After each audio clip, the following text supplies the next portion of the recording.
go.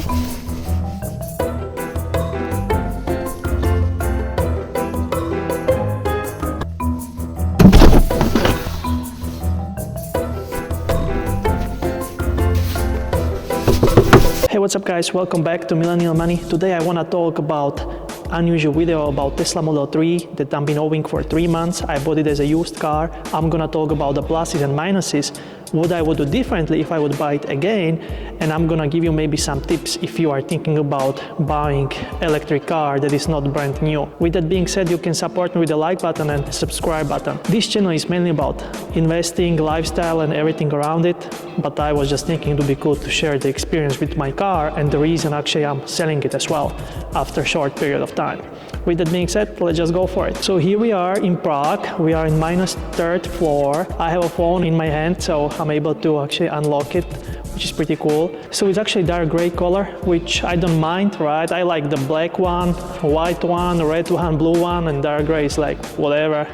I was not buying that because of the color, right? The reason why I was buying the electric car, I like this idea that it's electric and you can charge it way cheaper and it's not that expensive anymore, right? Of course, if you are buying Model X or Model S, it's a different story when you are paying like 100 grand, but this car I paid myself like around 30 grand. It had around 65,000 miles on it, which is, not bad. I will be talking about it because battery condition is big thingy when you are buying a car, especially when you are buying used car.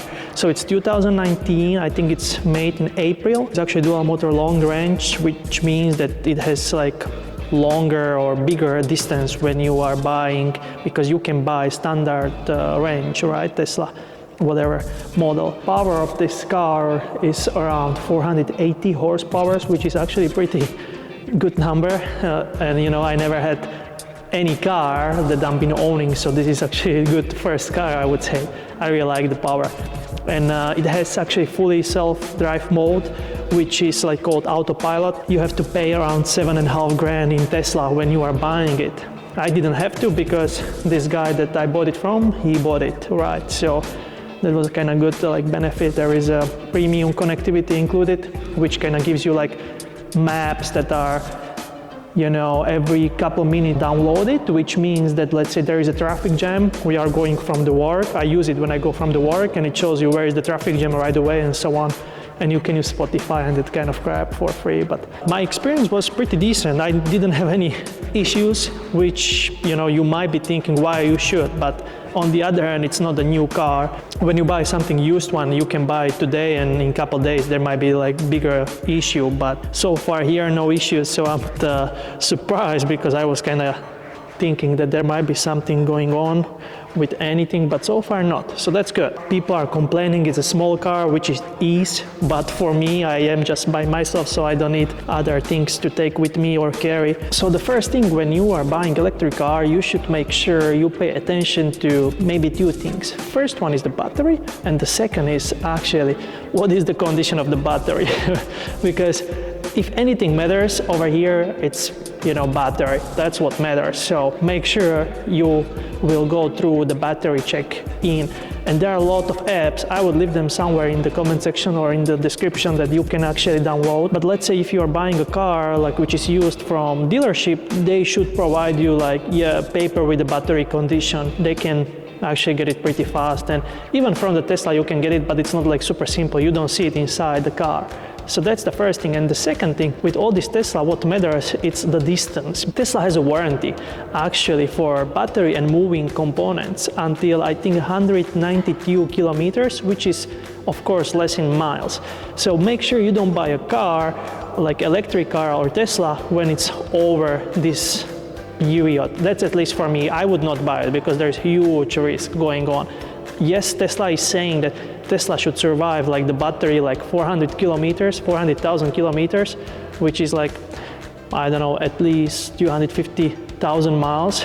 But Tesla is saying that when the owner is taking care of the battery and of the car, in very good way, which, let's be honest, I know quite a bit of people, and sometimes even me, I charge the car for over 80%, which I shouldn't, right? Because it doesn't help to your battery, but we can talk about it. So let's just go inside the car. It's unlocked because the car knows that I have a phone in my pocket, which is pretty good, that you know, and this kind of like thing is not working properly when it's super cold. I will show you maybe some video because I didn't even record it when it was like super cold out there. So let's go over here. So firstly, this is how it look like. You can adjust the visibility. So for the purpose of this video, I can put it even 400, you know, which is whatever. But very important thing, it shows you the software over here, and let's see, over here it shows you all the things that are included. Make sure when you are buying it and if somebody says yeah it has all these things and then you figure it out it doesn't when you have it a couple days or whatever, here you see everything in the software. So premium connectivity included, then like capability included package, so it's like this autopilot that I was talking, and this is the kilometers, which is like around 75,000 miles as I was saying. So I like these modes. I like there is not so many, like in the normal car you have, you know, 5 modes or 4 or 3. I like here like chill or standard. Like standard is super sport, you know, it's like full power and it's pretty cool. I like it. What I like about the Tesla, and it matches my personality, it's simple. You know, I live like kind of minimalistically, let's say, you know, the place where I'm living, there is not so much crap, simple car, simple life, let's say simple investing strategy, simple, you know, so I like the simplicity of this car. So it's for simple people, let's say. Let's talk about the biggest minuses and then I'm gonna share why I'm even selling this car. So the biggest minus for me is that yes, it has good distance range when it's summer. But when it comes to winter, which I knew that it's gonna be the problem, but I didn't expect it's gonna be that big problem. Because from the kilometers, during the summer you can do like 500 kilometers, which is quite a bit. It's like over 300 miles, right? But when it comes to winter, so you have an old car, like I do, 2019, then it has quite a bit of miles already, and it doesn't have this heating pump, which helps you during the winter. It has Tesla from 2021 for sure, even by end of 2020 some of the models have it. So this one doesn't have it. How do you feel it? You feel it during the winter when you, let's say, go sleep and you don't have a choice to charge it when you go sleep for a night.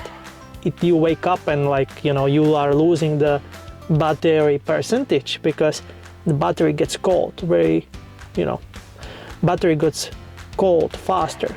And as well, like this heating pump helps you with the distance during the winter because it's preheating the battery. It's actually a very good thing to have when you have a car, electric car, in the place where it's super cold and you don't have so much places to charge it. If I would have a house where I could charge it, I don't care because every evening I could charge it and that's it.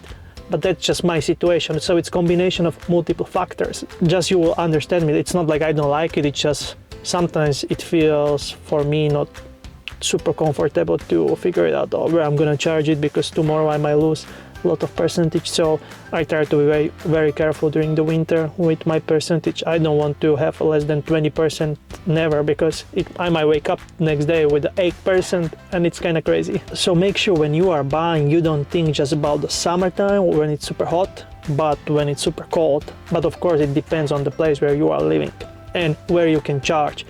Because all these people that are saying I'm not gonna buy electric cars because you cannot charge it. If I'm thinking here, I'm in the big town, like over 1.5 million people, you can charge it on every second corner if you want to. Of course, sometimes it costs a lot of money because people are making big business out from the electric cars. So if you are like me, you like to charge for free, sometimes you have to drive like 10 minutes somewhere but you charge for free, so depends. So the second like kind of cons for me is that since I'm younger, I'm 24, it's my first car, insurance is very expensive. So what I was thinking, if I would keep it for a long period of time it's like 2 years, so I would keep if I would keep the car for a long period of time, of course I will write the insurance policy on somebody who is older and has good track of record of, you know, driving record, so that might go way down. So right now I pay like 2 grand a year, which is a lot, right? I don't want to pay. So I didn't pay for a full year, I just paid like half for 6 months and it was like 800 or 900 but I'm already selling the car after third month, so I will even get some insurance back. So it's not cheap, which makes sense because usually electric cars, when they are in accident, even if you think like, yeah, like you could repair it, it doesn't work with electric cars because there is a battery and so much technology like on the bottom of the car, and if you change the structure, you know, which accidents usually does, you know, that's it, it's fully write-off. So that's this advantage with the electric cars. They are not easy to replace, like let's say the things when they are super broken, and they are not easy to maintain, like, you know, let's say when it comes to accidents. But overall maintenance, there is nothing, like I didn't have any issues, and if you do, I have a Tesla right over here, so I can just call or they will even come to you, so no big deal. So make sure when you are buying a car, you know about the insurance and all these things, and you calculate all your rates before. That might help with your decision. On the other hand, I was like, well, because I transfer people when I go through country to country, because I drive quite a bit to Slovakia, so actually if you do that, you can charge people for it. They are happy because they can go with Tesla and they can go home not with a train but with a nice car, so they pay you. And I was always like using this money for anything that goes with the car. So like for example, my winter tires are for free because all these rides I did, they paid for the tires. So literally like car charging doesn't cost me anything, because when I use Tesla supercharger, I usually have people with me and they are paying for it because I'm taking them as a, you know, sharing ride, you know, when I go like longer distance, like 300 miles when I go back home. For me, there were just two like expenses. First one, buy a car. Second is the insurance, let's say. Nothing after that, which is good. So guys, overall my experience with the Tesla is actually pretty decent. There is nothing that I did not know before when I was buying it. Of course I knew that I'm gonna pay insurance and it's gonna be low decrease with the winter range. Like I would rank it like 9 out of 10 because there was nothing that I didn't know before when I was buying, because I knew there is gonna be decrease during the winter. I didn't know it's gonna be that big, but it's because it's older car, it doesn't have this heating pump and so on, so I just should make better like research. But I'm still good. Actually, I just don't like to think about that often, that I need to charge my car. And the insurance is actually like not a big deal as well, because I can do it way cheaper. If I would keep the car, I could do it way cheaper, whether I would write it on my friend that is older and he's like truck driver and he has a very good experience of the driving listings and so on, so he's not gonna have a big rate, right? That makes sense. But the reason why I'm even selling this car, it's because I have so much stuff going on, because I'm big on investing, and you know, I was always thinking I should invest this money, and I could still, but I'm even creating the company for the electric cars that I want to buy and sell. So I'm gonna use it as a, let's say, advantage, that when I buy the car, I would drive it for 1 week, put it for the listing, put it for the sale. Meanwhile, I can drive it and I can make money on it. Awesome. So I transfer my passion, because cars are my passion. Even though it's my first car I always wanted, my dream car is Mercedes S-Class or Porsche Panamera. I really like Panamera, it's a great car, but the thing is that I don't buy, or you shouldn't buy when you don't have like way bigger portfolio, that you should not even feel it. Well, like for example, my Model 3, it's paid off, so there's no, you know, liabilities with it. But the thing is that I'm gonna, you know, buy apartment for sure. I'm creating the business. I wanna do the crypto and so on, because I already have some projects I want to put the money in. So what I'm gonna do, I'm gonna sell this car, put this money into the company, and the company can use them more wisely than I can. So the company will buy the car.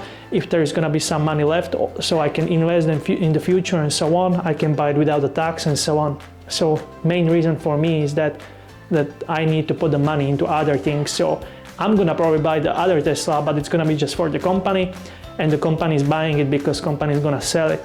Because I have some places that I know I can buy it cheaper in Europe, so why not, you know? So I just want to use that reason. So I don't see the reason that I would have my own car, like my own Tesla, and then I would buy one Tesla from the company that I'm starting with, right? with a friend. So I would just sell these, put the money into the company and let money work for me, and I can drive maybe like the same Tesla, even better, or I like the Audi e-tron that I want to buy it, and I know about some places you can buy it cheaper, and I know people like this car, so there is bigger demand, even though it's not super reliable car, but it's very nice and I think it's good car overall. I think it's just maybe a bit expensive, but that's like Audi, right? You have to pay for the brand a little bit over there. You can always send me an email. I will leave it in the description below that about electric car, especially about Tesla, because I don't want to say I know a lot, but I know quite a bit, because the guy that I bought it from, I'm in touch with him, and he bought like this year like 10 Teslas, so he's, you know, a bit more advanced when it comes to technology and everything, how it works. So he taught me everything, how it works, what should I do, what you shouldn't do, and so on. With that being said, thanks for watching, and until next time, see ya.